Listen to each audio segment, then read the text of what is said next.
Welcome back to our YouTube channel किताबों की पाठशाला। आज हम पढ़ने वाले हैं क्लास 12th की राजनीतिक विज्ञान के अध्याय 6 अंतर्राष्ट्रीय संगठन को। ये वीडियो इस चैप्टर का पार्ट 2 होने वाला है। पार्ट 1 हम ऑलरेडी डिस्कस कर चुके हैं, जिसका लिंक आपको डिस्क्रिप्शन बॉक्स में मिल जाएगा। चलिए इस चैप्टर को समझना शुरू करते हैं।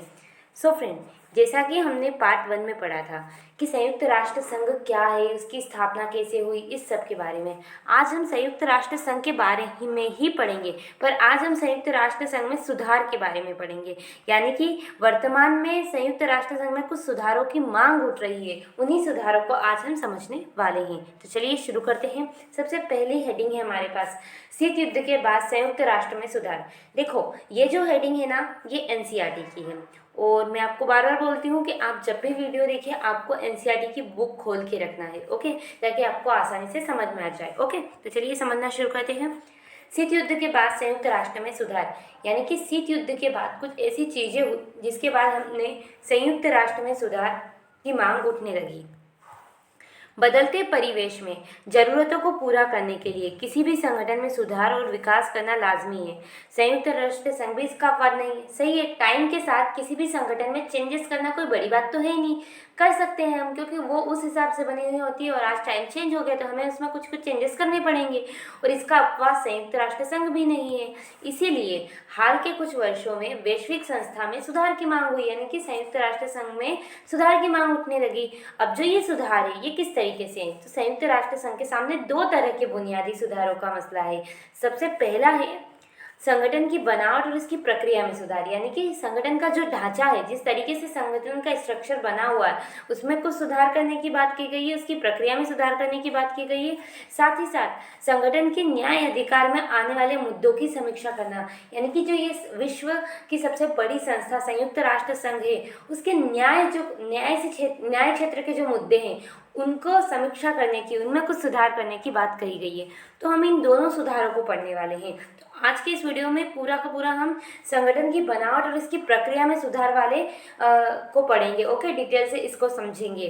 तो इससे पहले हम ये समझ लेते हैं कि शीत युद्ध के बाद ही संयुक्त राष्ट्र में सुधार की बातें क्यों उठी। ऐसा क्या हो गया शीत युद्ध के बाद कि उसके बाद ही संयुक्त राष्ट्र संघ में सुधार की बातें उठने लगी। इसको समझते हैं। देखो, संयुक्त राष्ट्र संघ की स्थापना दूसरे विश्व युद्ध के तत्काल बाद सन 1945 में हुई थी। आपको भी पता है, मैंने पार्ट 1 में बताया था कि जैसे सेकेंड वर्ल्ड वॉर खत्म होता है और उसके बाद 1945 में संयुक्त राष्ट्र संघ की स्थापना हो जाती है। अब ये जो स्थापना हुई थी ये उस समय की राजनीति के हिसाब से हुई थी, यानी कि इस महायुद्ध के बाद विश्व राजनीति की जो सच्चाई थी उसी के अनुरूप इसका गठन हुआ था।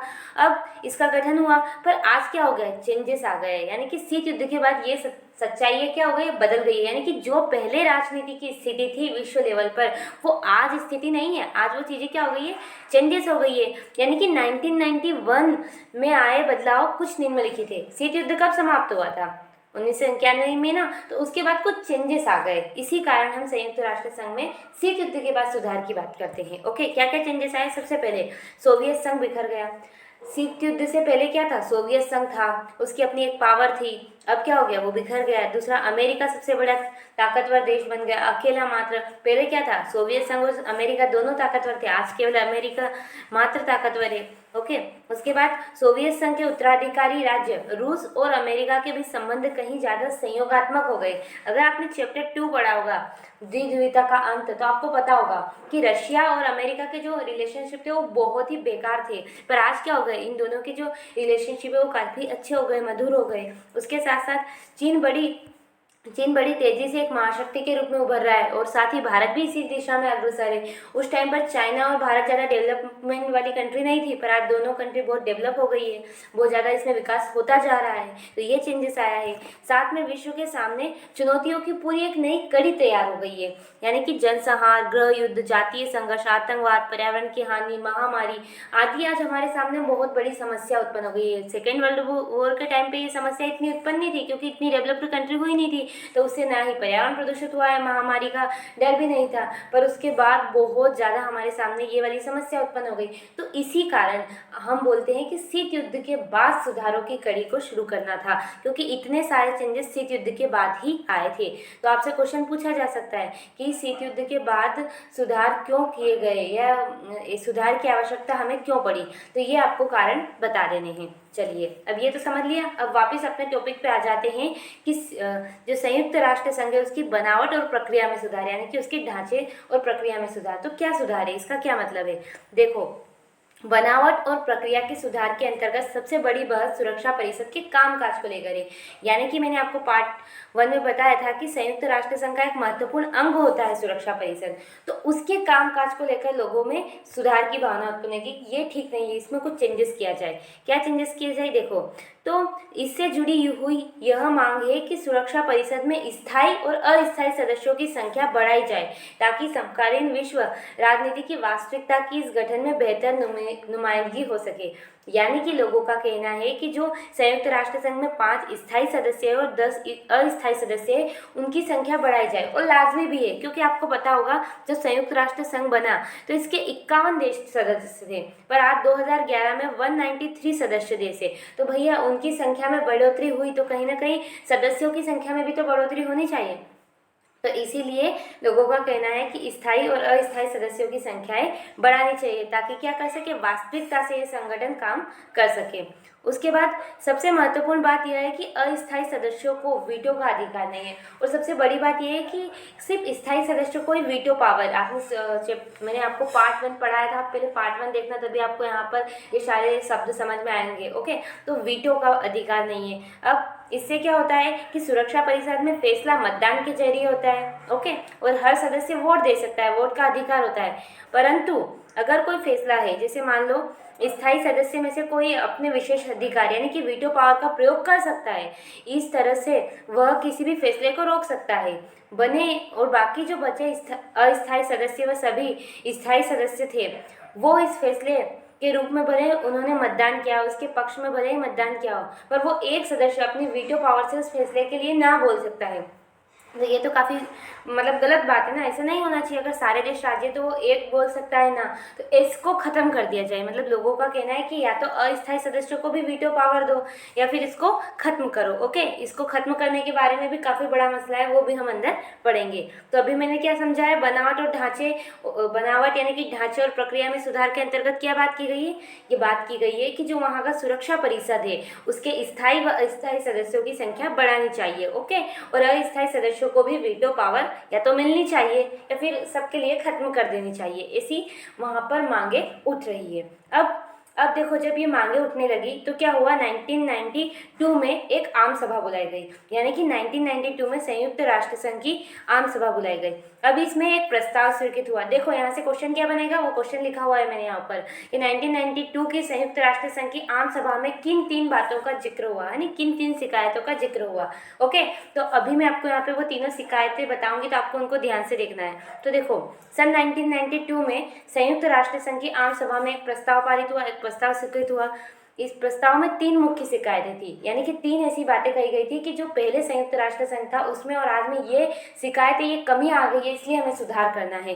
तो वो 3 कौन कौन सी थी? सबसे पहले, सुरक्षा परिषद अब राजनीतिक व वास्तविकता की नुमाइंदगी नहीं करता। यानी कि लोगों का कहना है कि जो बात पहले सुरक्षा परिषद में थी वो अब नहीं है, वो वास्तविक चीज़ों की नुमाइंदगी, वास्तविक चीज़ों की जो नुमाइंदगी है वो नहीं कर पाता है। दूसरा, इसके फैसलों पर पश्चिमी मूल्य और हितों की छाप होती है। कुछ का मानना है कि जो पश्चिम की बड़ी विकसित देश है, बड़ी विकसित कंट्रियाँ, उनके मूल्य और उनके हित छुपे हुए हैं और इसके फैसलों पर उन्हीं चंद देशों का क्या होता है, दबदबा होता है। तो इसलिए लोग बोल रहे हैं कि सुधार करना चाहिए। साथ में सुरक्षा परिषद में बराबर का प्रतिनिधित्व नहीं है। लोगों का ये भी कहना है कि सुरक्षा परिषद में हमें बराबर का प्रतिनिधित्व नहीं मिल रहा है। तो सही भी बात है, उस टाइम पे उन 5 देशों को बता दिया, आज तक वही देश चल रहे हैं, तो दूसरे देश का भी तो कोई रोल होना चाहिए। तो इस तरीके से वहाँ पर ये 3 शिकायतें उस सभा में रखी गई, उस आम सभा में रखी गई। मैंने आपको महासभा के बारे में बताया था, ये वही सभा है। ओके, तो ये 3 बातें वहाँ पर रखी गई। आपको ये 3 बातें आप वहाँ पर बता देनी है। सबसे पहले, राजनीतिक वास्तविकता की नुमाइंदगी नहीं कर पा रहा है। उसके बाद इस पर चंद देशों का ही दबदबा है। साथ साथ में जो सुरक्षा परिषद में बराबर का प्रतिनिधित्व है वो नहीं मिल रहा है। अब ये 3 शिकायतें रखी गई तो लोगों को लगा यार ये तो वास्तविक है, लग रहा है कि ये चीज़ें हो रही है। तो इन बातों को मद्देनजर रखते हुए 1 जनवरी 1997 को संयुक्त राष्ट्र संघ के जो महासचिव थे कोफी अन्नान, उन्होंने जांच शुरू करवाई। उन्होंने कहा कि चलिए जांच करते हैं कि वास्तविकता में ऐसा कुछ है कि नहीं। तो फिर उन्होंने जांच शुरू करवाई। तो इससे क्या हुआ, उन्होंने फिर मिसाल के तौर पर यही किया कि क्या सुरक्षा परिषद के नए सदस्य चुनने चाहिए। उन्होंने ये जांच शुरू करवाई कि हमें जो संयुक्त राष्ट्र संघ है उसके न्यू मेंबर यानी कि नए सदस्य चुनने चाहिए। तो इसके बाद कई सालों तक सुरक्षा परिषद के स्थायी व अस्थायी सदस्य चुनने के लिए मापदंड सुझाए गए। यानी कि जब उन्होंने जांच शुरू करवाई तो लगा कि हाँ चुनने चाहिए, तो फिर क्वेश्चन आया कि कैसे चुने, किनको हम किनको सुरक्षा परिषद के स्थायी और अस्थायी सदस्य बनाए। तो फिर कुछ मापदंड दिए लोगों ने कि यही अगर क्वालिटियाँ है तो आप उसको सदस्य बना लीजिए। तो इनमें से कुछ निम्नलिखित सुझाए गए हैं कि आप नए सदस्य हो। सबसे पहले बड़ी आर्थिक ताकत होना, यानी कि कोई ऐसा देश जो बहुत बड़ी आर्थिक ताकत हो, उसके बाद बहुत ज़्यादा पैसा हो। उसके बाद बड़ी सैन्य ताकत, यानी कि काफ़ी बड़ी उसकी विशाल उसकी सेना हो। संयुक्त राष्ट्र संघ के बजट में ऐसे देश का योगदान ज़्यादा हो, यानी कि जो संयुक्त राष्ट्र संघ का जो बजट है उसमें काफ़ी पैसा योगदान दे। आबादी के लिहाज से वो जो क्षेत्र है, जो देश है, वो काफ़ी बड़ा होना चाहिए। ऐसे देश जो लोकतंत्र और मानव अधिकारों का सम्मान करता हो, यानी कि लोकतंत्र को भी अपनाया हो और मानव अधिकारों का सम्मान करता हो। और ऐसा देश जो अपने भूगोल, अर्थव्यवस्था और संस्कृति के लिहाज से विश्व की विविधताओं की क्या करता हो, नुमाइंदगी करता हो। तो ये सारे गुण जिसमें हो उसको हम सदस्य बनाएंगे। अब ये सारी चीज़ें, ये फैसला चल ही रहा था कि मतलब समस्या ये आ गई कि कितनी ताकत होनी चाहिए। चलो आर्थिक ताकत तो होनी चाहिए, पर कितना बजट होना चाहिए, कितनी सैन्य, कोई आंकड़ा तो फिक्स हो। तो ये समस्या चल ही रही थी कि एक और मसला हो गया। ये मसला था प्रकृति को बदलने का, वही जो मैंने आपको आगे बता दिया। इसी से जुड़ा एक मसला था, एक समस्या थी सदस्यता की प्रकृति को बदलने का। क्या मतलब मसला था? मिसाल के तौर पर कुछ का जोर था कि 5 स्थायी सदस्यों को दिया गया निषेधाधिकारी ने वीटो पावर खत्म होना चाहिए। लोग कहने लग गए कि जो ये 5 सदस्य, कौन कौन से 5 सदस्य थे, आप मेरे को कमेंट में बताना। ओके, तो उनको वीटो पावर जो थी उनकी, वो खत्म हो जानी चाहिए, ऐसा कुछ सदस्य देश कहने लगे। अनेक का मानना था कि निषेधाधिकार लोकतंत्र और संप्रभु राष्ट्रों के बीच बराबरी की धारणा से मेल नहीं खाता। यानी कुछ लोगों का कहना था कि निषेधाधिकार सिर्फ 5 देशों को मिलता है, तो इससे क्या हो रहा है, जो लोकतंत्र की भावना होती है, जो समानता की भावना होती है, ये उसकी बराबरी कर ही नहीं पा रहा है, तो किसी के साथ अन्याय हो रहा है। और अतः यह संयुक्त राष्ट्र संघ के लिए उचित और प्रासंगिक नहीं है। लोग कहने लगे कि ये उचित और प्रासंगिक नहीं है। तो यहाँ पर मसला उत्पन्न हो गया कि इस निषेधाधिकार यानी कि वीटो पावर को खत्म कर दिया जाए। हाँ, ये निषेधाधिकार को समाप्त करने की मुहिम चली, लेकिन इस बात की भी समझ बनी, लोगों ने ये भी समझा, क्या समझा, कि स्थायी सदस्य ऐसे सुधार के लिए राजी ही नहीं होंगे। जिनको वीटो पावर मिली है वो ही ना बोल देंगे, और उनके वीटो पावर का उपयोग कर वो जब ना बोल देंगे तो वो चीज़ होगी नहीं, क्योंकि कोई भी चाहेगा कि उससे उसकी शक्ति छीनी जाए। जो स्थायी सदस्य है वो ही सुधार के लिए राजी नहीं होंगे। और मान लीजिए कि वो राजी हो भी गए, तो शीत युद्ध इस टाइम पर देश ऐसी स्थिति में नहीं है कि वो राजी हो पाएंगे, क्योंकि इतना बदलाव तैयार करने के लिए विश्व जो है वो अभी तैयार नहीं है। ओके, तो इस बात का खतरा है, अगर मान लीजिए वो राजी भी हो जाए, तो इस बात का खतरा है कि अगर उनके पास वीटो नहीं होगी तो जो 1945 के समान इन ताकतवर देशों की दिलचस्पी संयुक्त राष्ट्र संघ में ना रहे, वो फिर संयुक्त राष्ट्र संघ में दिलचस्पी ना रखे और उससे अलग हो जाए, इससे बाहर रहकर अपनी रुचि के अनुसार काम करे, क्योंकि वो तो पहले से ही डेवलप है, उनके पास काफ़ी बड़ी अर्थव्यवस्था है, तो उससे बाहर होकर काम करने लग जाए। तो इससे क्या होगा, उनके जुड़ाव और समर्थन के अभाव में, यानी कि जब वो संयुक्त राष्ट्र संघ को छोड़ देंगे, उसमें दिलचस्पी नहीं दिखाएंगे, तो इसके अभाव में ये संगठन प्रभावकारी न रह पाएगा, क्योंकि उन्हीं देशों के कारण तो ये क्या है, प्रभावकारी। इसी कारण से आज तक कोई भी संयुक्त राष्ट्र में सुधार नहीं हो पाए। सो आई होप आपको समझ आया होगा। देखो, मैं पूरे वीडियो को आपको थोड़ी सी देर में रिवाइज करवा देती हूँ पूरा। देखो, हमने बात की संयुक्त राष्ट्र में सुधार की, ओके, कि किस तरीके से वहाँ पर सुधार हो।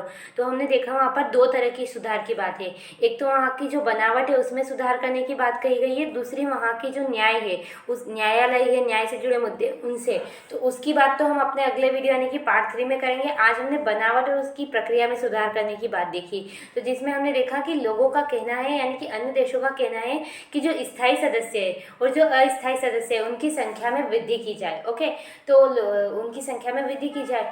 और कुछ का मानना है कि जो वीटो पावर मिली हुई है उन देशों को, उनका समाप्त कर दिया जाए। तो इस पर फैसला चल रहा है। अब कुछ लोग कहते हैं कि अगर वीटो पावर समाप्त कर दी तो देश संयुक्त राष्ट्र संघ में रुचि नहीं दिखाएंगे, और उनकी रुचि न दिखाने में, उनके जुड़ाव में न रहने से संयुक्त राष्ट्र राष्ट्र संघ क्या हो जाएगा, अप्रभावी हो जाएगा। और जब कोई संगठन अप्रभावी हो जाएगा तो उस संगठन को रखने का क्या मतलब हो जाएगा। तो इसी पर अभी मुद्दा बहस चल रही है, इसी कारण अभी तक कुछ सुधार नहीं हो पा रहा है। तो मैं यहाँ आपको कुछ IMP क्वेश्चन बताने वाली हूँ। अगर ये क्वेश्चन आप कर पा रहे हैं, यानी कि आपको वीडियो समझ आया और ये क्वेश्चन आपकी परीक्षा की दृष्टि से भी काफ़ी महत्वपूर्ण।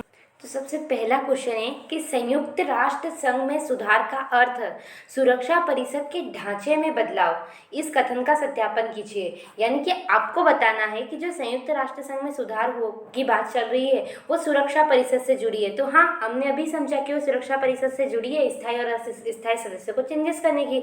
तो वो सारी डिटेल आपको इस क्वेश्चन के आंसर में लिख देनी है। उसके बाद दूसरा क्वेश्चन है, बदलते परिवेश में सुरक्षा परिषद में सुधारों की आवश्यकता क्यों महसूस हुई। वही मैंने आपको बताया कि शीत युद्ध के बाद कुछ ऐसे चेंजेस हुए, उसी के कारण आज हमें लगता है कि हमें संयुक्त राष्ट्र संघ में सुधार करना चाहिए। तो वो सारे चेंजेस आपको यहाँ पर बता देने हैं। ओके, उसके बाद यहाँ पर आप ये क्वेश्चन भी बना सकते हैं कि जो 1992 में जो शिकायत पत्र यानी कि शिकायत प्रस्ताव जारी हुआ था, उनमें किन 3 शिकायतों का जिक्र था। तो ये 3 मोस्ट IMP क्वेश्चन थे आज के। सो अगर आप ये कवर कर पा रहे हैं तो इसका मतलब आपको वीडियो समझ में आ गया है। सो आई होप आपको समझ में आया होगा। अगर वीडियो अच्छा लगा हो तो प्लीज़ वीडियो को लाइक कर देना, शेयर कर देना और हमारे चैनल को सब्सक्राइब कर देना। चलिए मिलते हैं अपने अगले वीडियो में। धन्यवाद।